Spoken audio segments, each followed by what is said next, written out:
You know, there are some cases that stick with you forever. 30 years later, when you look back on this day, how has the Amber Hagerman case impacted you and how has it shaped your life?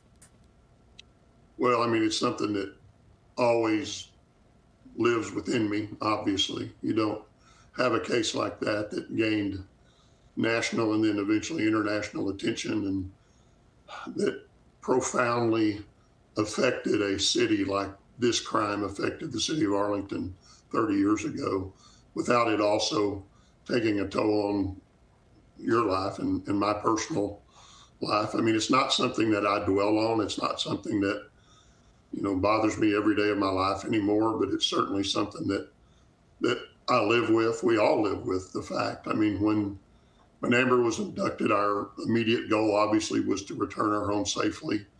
And as those 4 long days went by, it became much less likely that that was going to happen. And we all, being in law enforcement, you understand that every minute, not much less every hour, works against you once a child's been abducted if you're going to get them back safely. And as those 4 days went on, it became less likely that that was going to be the outcome. But still, when the inevitable happened, it was just a crushing blow for everyone. And it's something that, we all live with. We failed. I mean, our goal was to get her home safe. We failed. We used every method, every tool at our disposal that we could think of to try to make it happen. And sadly, it didn't. So it's something that you live with, and it's something that is a constant in your life. And still 30 years later, I don't remember many things that happened 30 years ago near as vividly as I remember almost everything about that time, because it just was such a tough time and such a tough thing for all of us to go through, not just me, but the entire police department. And as it turned out, almost the entire city of Arlington. It was incredible the effect that her loss had on a city the size of Arlington. Arlington was 30 years ago was not a small town, but as I always say to people, it reacted to her murder like a small town. And you had a young child, you had a young daughter at the time, so I can only imagine, you certainly empathized with what Amber's family was going through as they were searching for their daughter and ultimately when they found out she died. Yeah, I had 2 small children. My son was only 3, so he doesn't remember anything about it, but my daughter was 5.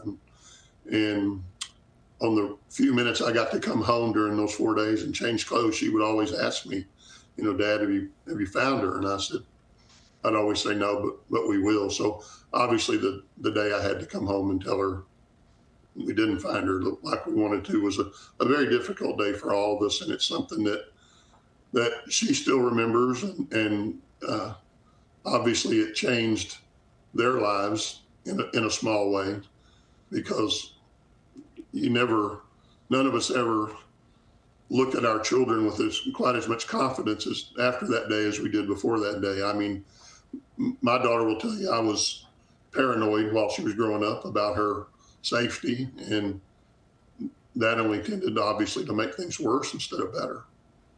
And you played a critical role in the launch of the Amber Alert. So since its inception, from a technical standpoint, how have things changed? I mean, the Amber Alert launched in the 90s when most people didn't really have cell phones. And then in 2003, President Bush signed it into law when more people had phones. And now almost everybody seems to have a cell phone. So how has it evolved? How has it changed? Well, the initial plan wasn't even, cell phones weren't even, a thing back then.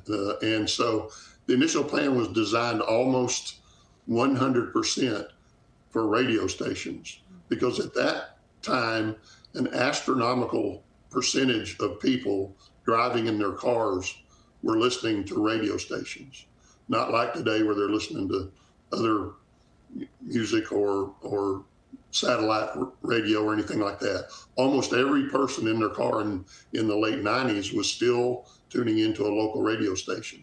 So our plan was, if it worked right, people that were actually already out driving on the roads would hear the radio alert and then instantly, hopefully, start looking for whatever information the alert could provide to hopefully help find a child, capture a suspect, do whatever the alert gave you information on. It would give you the opportunity to act upon that. But it was entirely designed for radio stations. In fact, kind of an interesting side note was that when it really blew up and started becoming very popular, the TV stations contacted us and said, "Hey, we want to get involved." And it was a situation where we said, "Well, TV is not really designed, people sitting at home," but they convinced us that when we had an Amber Alert, they would start running a crawl across the bottom of the TV screen and let people know. So, we were not opposed to it. It was just something we'd never thought of because it was almost totally designed for radio. And now it's everybody's cell phone. It's the highway signs that come on. When you walk into a convenience store, if there's an Amber Alert going on, and the lottery board is running an Amber Alert. So the evolution of it as far as the technology is concerned has been incredible. It's not anything that we ever envisioned when we started it. As I said, we were singularly focused on getting all those people in their cars that were listening to radio stations to be able to find out very, very quickly if a child was abducted, because we knew, had we been smart enough and had enough foresight to have a plan like that in effect when Amber was kidnapped, we would have had a much better chance of recovering her. Her case was tailor-made for the plan because we knew right away she was abducted. We didn't have to wonder if she had just wandered off and got lost. We had an eyewitness that saw her get abducted. So it was tailor-made for her. We had a vehicle description. We knew where the vehicle was last seen. We knew what direction it had gone. So all those things would have worked in our favor had any of us been smart enough before the fact to say, hey, we should put something like this together. Sadly, it was only after that tragedy that someone thought of it and contacted some of our radio station people and said, why can't we make this happen? And you can imagine us all saying, hey, why didn't we make it happen before? But that's the changes that have occurred since the late 90s. As we look forward too, what are some changes that you'd like to see with this? I know previously we'd reported on how some people feel like the Amber Alert has been overused. So what changes would you like to see as technology evolves? Well, it's almost counterintuitive to say, but I would almost like to see the plan go backwards, because when we started, we had very strict guidelines. There were a review panel in place. If you activated it, we had a committee of law enforcement people that reviewed every activation. And if we didn't feel like the activation was necessary, or we didn't feel like it met the criteria, then we talked to the people that did it and we made sure that there wasn't overuse of it. Because we knew then, from day one, we said what will kill this plan is overuse. If you start just sounding the Amber Alert every time a child goes missing, then people are going to not pay attention to it anymore. When we first started this, if an Amber Alert went off, everyone immediately stopped what they were doing and paid attention. It was the lead story on every newscast for the next day or so if an Amber Alert was issued. And now, unfortunately, we've all seen it being used in circumstances that do not really even come close sometimes to meeting our original criteria. And we said the hardest thing about the plan when it starts is going to be law enforcement people that have a strong enough backbone to say no. Because think about it, if your child or my child was missing under any circumstances, we'd want to move heaven and earth. We want to use everything we could to possibly get them back. But we also knew this was not designed for lost children. It was not designed for child custody cases where a non-custodial parent takes the child away from the custodial parent. It wasn't designed for that. In the very language we put in the original plan, it said the child is indeed has potential for serious bodily injury or death. They're in danger of one of those two things, serious bodily injury or death. And we wanted it that way because the first thing the radio stations all said to us when we went to them and said, we want to interrupt your programming if one of these happens. They said, how often are you going to do this? Well, we didn't know. But it turned out that when we were doing it what I call the right way, it was happening very few times. We didn't average one a month when it very first started. And now, obviously, just through anecdotal evidence, I know that it doesn't have the effect it had back when it first started, because people that talk to me that know I, had some involvement with the plan talk about, I hear those things all the time now. They come on my cell phone all the time, and I really don't pay attention to it like I used to. And that's the sad part. That's the real loss to our law enforcement effort and a loss to society in general that has happened. I certainly understand what you're saying. More than 1,200 children have been recovered because of the Amber Alert. So how does it feel to know that you've played a role in that, in offering relief and maybe even closure to families? Yeah, I mean, that's the shining light out of all the darkness of Amber's loss. The fact that she lives on, her name lives on, and will live on long after we're all gone. And then that's I always hesitate to say the word good, even associated with this case in any way, because there was nothing good about her case. But the fact that something positive and something that has saved many, many children and reunited many, many families is certainly a comfort to all of us. It doesn't erase the pain. It doesn't erase the hurt of losing her, but it certainly is a comfort, and I think it's something that we're proud of. We worked very, very hard to get it in place. We fought a lot of obstacles and a lot of battles that behind the scenes that not many people knew about. We stumbled and fell many times trying to figure out how to make it work. There was not an easy start to the plan, but we were determined to try to make it work and try to make it better. And so that lives on, even beyond our work or anything else. It will live on, into the future. And so there is a comfort and some solace for us that happened, but in no way does it, undo the fact that we lost a beautiful 9-year-old child. But it is a tribute to her. And to me, that's the greatest thing, that her name lives on, that her legacy lives on. I mean, the fact that, I was a part of it, I'm always grateful for her, but it's much more important to all of us that started it, that it lives on in her name and in her memory. That's the most important part.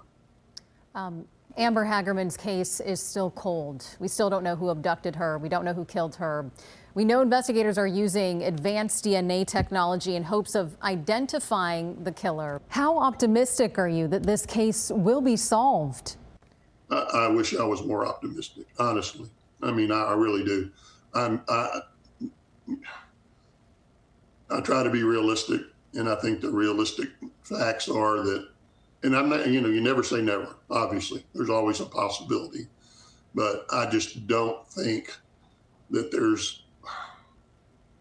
I don't know how to say it without sounding harsh, but I just don't think there's the evidence there that would be needed to make a prosecutable case. If, in fact, the suspect is even still alive, is even still around. I mean, we never had any inkling of an idea. There are so many people that for so many years told me, well, we know y'all probably knew who did it. You just couldn't prove it.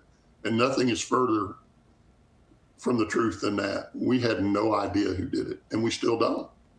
And that's the tough part. It's not like we zeroed in on somebody and said, this person is a really good suspect, but we just can't make a case. It was never like that. We never had anybody that we really felt like it was a really viable suspect. And I'm just afraid now, 30 years later, with what little potential evidence does exist, and that's the key word, there's little. I wish I felt better about that, and I just have kind of always believed that we're probably not going to have that result. No one would be, well, I wouldn't say that. Some people would be happier than me, but I would be one of the happiest people to see the case solved, obviously. But I'm just not optimistic from what I know from the inside out about this case that's going to happen. I hope it does, but to say I have high hopes, I don't. Well, what can we as the public do in helping with this case? I understand police have provided an updated description of the person and car that they're looking for. What can we do? I really don't know anybody that could do anything unless there's only two possibilities. One, that whoever did this told someone they did it, which is common in criminal cases. Very few people do crimes and don't tell someone else they did them. Now, there's a small possibility that someone 30 years ago, their uncle, cousin, friend, brother-in-law said something about it that made them think, that would be one way the case would break. And number two, that there was somebody there that day that saw it that never came forward. We always believed that it happened right in front of a laundromat. And there was a lot of people in that laundromat that day. And we never found one person out of that laundromat that said they saw anything. And the kind of dicey part of that was that a lot of people who frequented that laundromat were not citizens. They were, what people call today illegal aliens, I guess is the harsh phrase that people use. They weren't in the country illegally, I guess is the best way to say it.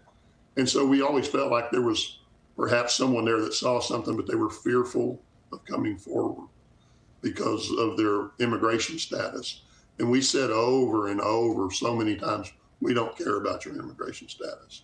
If you know something, please come forward and tell us, and there'll be no danger to you. You won't put yourself in any jeopardy at all. And that never happened. So I think only those two things, someone told that they were involved, or someone saw something that all those years later, now they would come forward. But I think the odds of that are fairly slim. I think if one of those two things was going to happen, it probably would have already happened, to be honest with you. So you've never met Amber Hagerman, but I know this is a case that has deeply impacted you. What do you hope people remember about her, about her family, about this case? What do you hope they take away with it? What do you hope they carry with them? Well, I think the important thing about her, we learned through the investigation. I mean, obviously, none of us had ever met her or had ever come in contact with her until that day. And one of the strange things about this case, there were many things that kind of evolved strangely, was that the day she was abducted, later on in the day, a producer from one of the local TV stations came to us and said, "We have tons of video of this child." And we were very confused about that. Why would you do that? Well, it turned out the station was actually doing a story on families who were trying to get off government assistance. And they'd chosen Amber and her mom, Donna, as one of the people to do the story about. So we had just volumes of video that they'd already taken of her that had never aired on television, because that was my first thought. They told me that maybe somebody saw her on TV, and that was a lead of who abducted her. It had never even aired yet. And they shared that with us, and we in turn shared it with the world. And if you know anything about this case, you've seen the video of it. It's taken with Amber and her mom in their residence. She's having a birthday party. She's being tucked into bed. She's doing her homework. Shots of her with her friends. I mean, it made her such a human to the entire world that got to see those videos. And what a wonderfully optimistic, bright child she was. Most child abductions, you end up with a school picture that you hold up, and that's the only image anyone ever sees of the child that's been abducted. In this case, you had all of these things that made her such a real person. And she was a bright, shining light out of a very difficult background. I mean, her home life had not been easy for a 9-year-old child. There's no secret about that. And it was publicized in those days, the problems that her and her mother had. And that was the whole point of this news story that was going to be done. So I hope that people realize what a bright and shining future she had, and what a wonderful child she was. And, if she was a 39-year-old lady today, how much better this world would be. than it is without her. And I hope that is one thing people carry from that. And from the case, I just hope everyone remembers that how much manpower, effort, and toil and lack of sleep went into working on this case, not just during the abduction, but for the years after. I mean, this case has never died in the memory of anybody who was there. I guarantee if someone calls the Arlington Police Department today and gives a tip, it's going to be investigated. No one ever has given up on this case. And I think that's the two things, her and the fact that the department is still heavily invested in the largest case that Arlington has ever taken on in terms of man hours, manpower, number of leads, by far the biggest case in the history of the Arlington, Texas Police Department. And it's still important to all of us. But those two things, I think, are what I would want someone to remember. And obviously the fact that Amber's name and the program named after her has helped many, many children and brought them back to safety. And what a legacy Amber has left behind 30 years after her death. Dee Anderson, thank you so much for your time. We appreciate your insight on this. Thank you so much. You're very welcome.